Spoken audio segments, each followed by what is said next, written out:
जरूरी सूचना है आप सभी स्टूडेंट्स के लिए। स्टडी फॉर सिविल सर्विसेज का Android app Google play store में आ चुका है, उसको प्लीज तुरंत इंस्टॉल कर लीजिए। और अगर आप स्टडी फॉर सिविल सर्विसेज के सिर्फ ऐप से कोई भी कोर्स, कोई भी पीडीएफ परचेस करते हैं, तो उसमें अप्लाई कूपन, अगर आप ज्ञान सर जो है आप उसमें अप्लाई करते हैं, ये कूपन कोड है, तो उसमें 20% फीस तुरंत माफ हो जाएगी। मतलब 20% डिस्काउंट तुरंत उसमें लग जाएगा। ज्ञान सर लिखना है, नॉर्मली ज्ञान सर स्मॉल लेटर में है सब कुछ, कोई स्पेस नहीं, कोई कॉलम नहीं, सिर्फ ज्ञान सर, GYANSIR। इस तरह से अगर कूपन कोड लगाते हैं आप ऐप में बाई करने से पहले, जो अप्लाई कूपन वाले में आता है, तो 20% का डिस्काउंट तुरंत मिलेगा। वीडियो देखिए। नमस्कार दोस्तों, बीपीएससी की स्पेशल जीके के पीवाई की हम लोग कर रहे हैं, ये उसका नेक्स्ट लेक्चर है। तो आइए अपने नेक्स्ट लेक्चर की तरफ बढ़ते हैं हम लोग। और आज का लेक्चर अपना शुरू होगा क्वेश्चन नंबर 71 से। तो दोस्तों प्रीलिम्स बहुत ही करीब आने वाला है, सितंबर में पेपर होना है, बहुत ही जल्द नोटिफिकेशन आ सकता है आपके पास। तो अपनी तैयारी में लगे रहिए दोस्तों, काफ़ी समय करीब आता जा रहा है। तो चलिए शुरू करते हैं। कह रहे बिहार में गंगा निम्नलिखित में से किस नदी से जुड़ी है? Which of the following river is joining with Ganga in Bihar? ठीक है, गंडक, सोन, घाघरा या पुनपुन नदी। कौन सी नदी बिहार में जुड़ी हुई है गंगा से, इसको बताना है आपको। तो देखिए दोस्तों, गंडक है, सोन है, घाघरा है, पुनपुन, ये सभी बिहार में मिलती हैं दोस्तों। किससे? गंगा नदी से। तो ये चारों ही नदी गंगा की ट्रिब्यूटरीज हैं जो कि बिहार में मिलती हैं दोस्तों, है ना। चारों ही बिल्कुल सही हो जाएंगी। संसार का सर्वोत्तम खनिज अभ्रक प्राप्त कहाँ से होता है दोस्तों? The finest quality of mineral mica is obtain from. Dhanbad से, हजारीबाग से, झरिया से या कुल्टी से। क्या प्राप्त होता है? माइका कहाँ से मिलता है हमको, ये बताना है। तो देखिए माइका जो है, हमें बिहार की अगर बात कर लें दोस्तों, तो ये बिहार की बात नहीं, तो हज़ारीबाग प्लेट्यूज़ की बात करें अगर, तो हज़ारीबाग प्लेट्यू से हमें मिलता है माइका। माइका कहाँ से मिलता है? हज़ारीबाग प्लेट्यू से। काफ़ी ज़्यादा इंपॉर्टेंट है ये, ठीक है, तो याद रखिएगा। चलिए 73, भारत की जनगणना 2011 के अनुसार बिहार में महिला साक्षरता दर क्या है? What is the female literacy rate of Bihar as per the census 2011 India?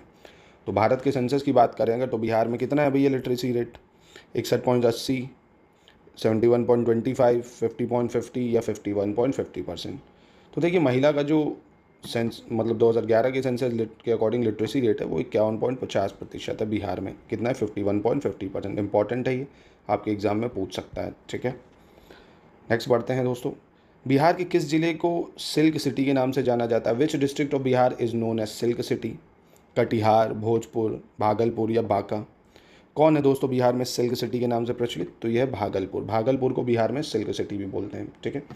दोस्तों ये बताइए, आपकी बीपीएससी की प्रिपरेशन बढ़िया चल रही है ना? मतलब आपने history, geography, polity, science, current affairs अच्छे से कर लिया ना? इसको अगर कर लिए तो इसके टेस्ट जरूर लगा लीजिए please. GS full and test की जितनी ज़्यादा प्रैक्टिस कर लेंगे तो एग्जाम में क्वेश्चन कैसे अटैम्प्ट करना है, कैसे आपको जो बाई चांस कोई क्वेश्चन नहीं आ रहा तो कैसे हिट एंड ट्रायल मेथड लगाना है ना, तो ये सब चीज़ों को आप जितना प्रैक्टिस करेंगे उतना अच्छा होगा। तो टेस्ट जरूर लगाइए। स्टडी फॉर सिविल सर्विसेज पे एकदम लेटेस्ट ट्रेंड और पैटर्न के साथ आपको टेस्ट सीरीज़ मिल जाएगी, तो आराम से घर बैठे लगाइए, फिर उसका एक्सप्लेनेशन देखिए, है ना, तो आपको अच्छी हेल्प होगी प्रीलिम्स निकालने में।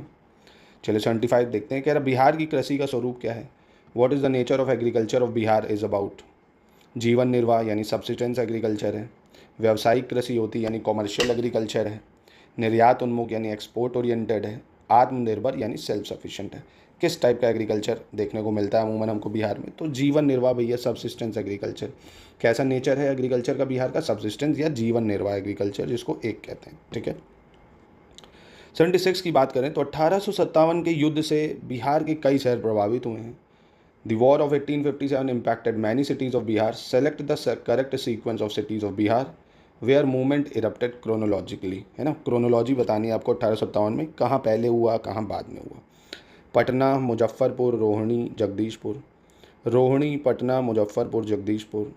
मुजफ्फरपुर, पटना, जगदीशपुर, रोहिणी या जगदीशपुर, पटना, रोहिणी, मुजफ्फरपुर। तो दोस्तों देखिए, सबसे पहले रोहिणी, फिर पटना, फिर मुजफ्फरपुर और फिर जगदीशपुर। यानी सही जो क्रोनोलॉजी है ये बी पे बैठेगी जाके। किस पे? बी पे, ठीक है। 77 देखते हैं। जनजाति का नाम जिसने मानव बलिदान परंपरा को प्रतिबंधित करने के अंग्रेजी प्रयास के खिलाफ विद्रोह किया। Name of the tribe who revolted against the English effort to prohibit human sacrifice traditions. Kuki, Khond, Oraon या नेगडा। कौन सी जनजाति के नाम है जिसने मानव बलिदान परंपरा को प्रतिबंधित करने के अंग्रेजी प्रयास के खिलाफ विद्रोह किया था दोस्तों? तो बिल्कुल ये कौन सी जनजाति है? खोंड जनजाति है। कौन सी? खोंड जनजाति, ठीक है, याद रखिएगा, बिहार की खोंड जनजाति है, काफ़ी इंपॉर्टेंट है ये। बिरसा मुंडा के गुरु कौन थे? Who was the Guru of Birsa Munda? Swami Sahajanand, आनंद पांडे, जात्र भगत या M.N. रॉय। कौन थे दोस्तों बिरसा मुंडा के गुरु? तो बिरसा मुंडा के गुरु थे दोस्तों आनंद पांडे। कौन थे? आनंद पांडे। ठीक है, चलिए 79 देखते हैं। 1855-56 में संथालों ने किस क्षेत्र में अपनी सरकार की घोषणा की थी? In which region was Santhals had announce their own government in 1855-1856? किसने करी थी अपनी खुद की सरकार की घोषणा? तो ये करी थी दोस्तों भागलपुर और राजमहल में। किसने, कहाँ पे करी थी, किस क्षेत्र में? भागलपुर और राजमहल में। भागलपुर राजमहल, ठीक है, याद रखिएगा इसको। 80 देखते हैं। 1830 के दशक में पटना एक केंद्र था। Indicates of 1830 Patna was a centre of, किस चीज़ का सेंटर था भैया पटना? सन्यासी विद्रोह का, गडकरी विद्रोह का, मुंडा विद्रोह का, या वहाबी आंदोलन का? तो किसका था दोस्तों? ये था दोस्तों वहाबी मूवमेंट का। किसका? वहाबी मूवमेंट का एक सेंटर माना जाता था। ठीक है, तो ये था दोस्तों आज का लेक्चर। डेली आपको मैं 10 करा रहा हूँ। अगर आप इसके और वीडियोस चाहते हैं, है ना, डिटेल एनालिसिस के साथ चाहते हैं, विद मोस्ट एक्सपेक्टेड थ्योरी का पैटर्न जो भी है आपका स्टडी मटेरियल, तो आप इन नंबरों पे कांटेक्ट करके ले सकते हैं दोस्तों, हमारे ग्रुप से जुड़